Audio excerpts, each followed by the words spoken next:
کبھی کوئی قوم ترقی نہیں کر سکتی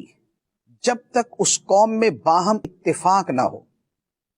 جب تک ان میں اتحاد نہ ہو،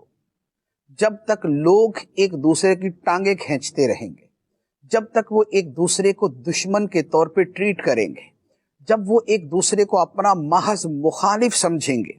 اور کسی نقطے پہ جمع نہیں ہوں گے، تو نتیجہ یہ ہوگا کہ اپنی قوت اکھڑ جائے گی۔ اللہ تعالی نے فرمایا وَلَا تَنَازَعُوا فَتَفْشَلُوا وَتَذْهَبَ رِيحُكُمْ، فرمایا کہ آپس میں جھگڑوں میں نہ پڑو، آپس میں تنازعات میں نہ پڑو، فَتَفْشَلُوا، تم پھسل جاؤ گے اور تمہاری ہوا اکھڑ جائے گی، یعنی تمہاری قوت جاتی رہے گی۔ تو جب ملک کے جو افراد ہیں، جو ملک کے سرکردہ لوگ ہیں، جو وطن میں رہنے والے ہیں،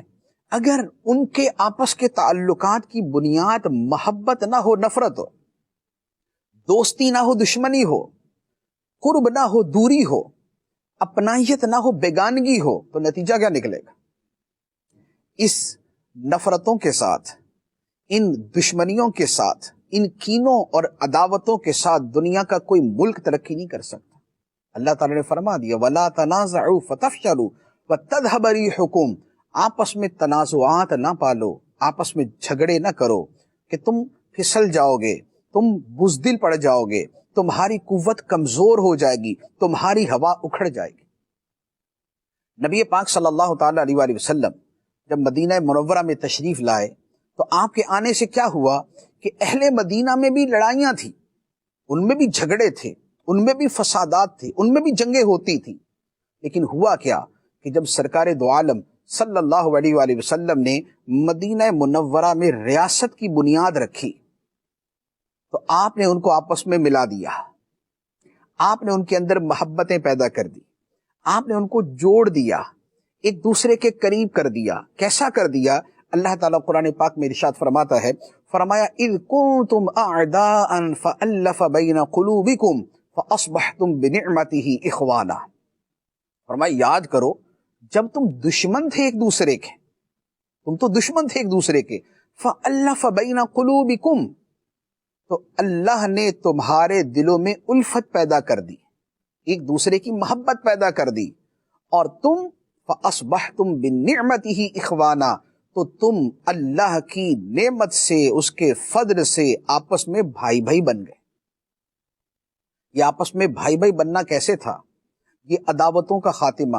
یہ نفرتوں کا خاتمہ، یہ کینے کا چلا جانا، یہ دشمنیاں ختم ہو جانا، یہ آپس کی عداوتیں اور برسوں کی عداوتوں کا ختم ہو جانا، مٹ جانا، یہ کیسے تھا؟ نبی پاک صلی اللہ تعالی علیہ وآلہ وسلم نے ان کے درمیان الفتیں تقسیم کی، محبتیں بانٹی، شفقتیں عطا فرمائی،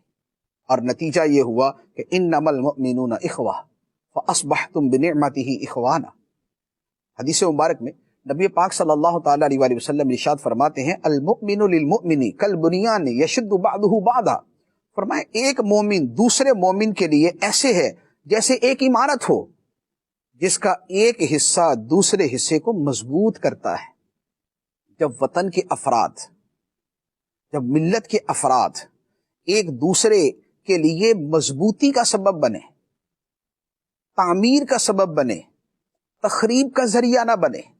اگر ایک نے کوئی کام کیا ہے تو دوسرا اس کے اچھے کام کو سپورٹ کرے، دوسرا اس کے اچھے کام کو آگے بڑھائے، تو پھر ملک ترقی کرتا ہے۔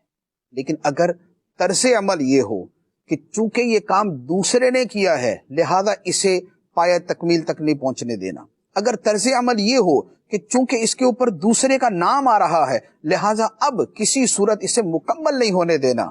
اس کا مطلب یہ ہوا کہ جو ذاتی سوچ ہے یا جو عداوت ہے وہ اجتماعی سوچ پر اور وہ وطن کی محبت پہ غالب آ گئی۔ تو ترقی کے لیے ضروری ہے کہ آپس کے اندر اتفاق ہو، اتحاد ہو، قوم ایک قوم نظر آئے، قوم ہجوم نظر نہ آئے۔ اگر ہجوم ہے کہ جس کا جو دل کرے بولے، جس کا جدھر منہ کرے نکل جائے، تو وہ بکریوں کا ریوڑ ہے، وہ جانوروں کا ریوڑ ہے، وہ قوم نہیں ہے، وہ ہجوم ہے۔ اور ہجوم کسی کی قیادت میں نہیں ہوتا، بس اس نے ایک ہلڑ بازی کرنی ہوتی ہے، ایک شور مچانا ہوتا ہے۔ اور افسوس کہ ہماری قوم کی حالت کچھ، قوم کم ہے، ہجوم زیادہ ہے۔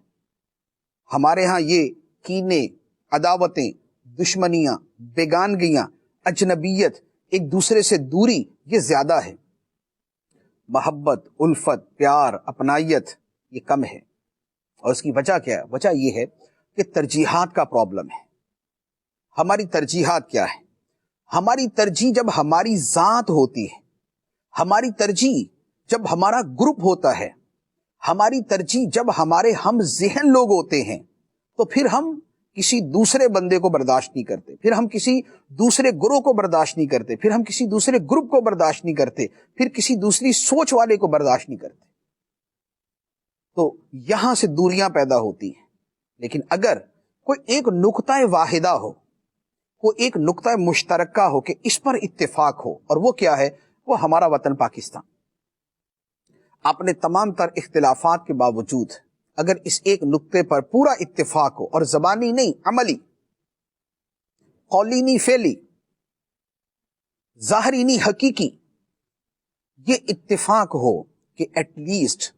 جو شے پاکستان کے لیے مفید ہے، جو ہمارے وطن کے لیے بہتر ہے، وہ ہم کریں گے، اور اگر ہمارا دشمن بھی کرے گا تو ہم اس کی مدد کریں گے۔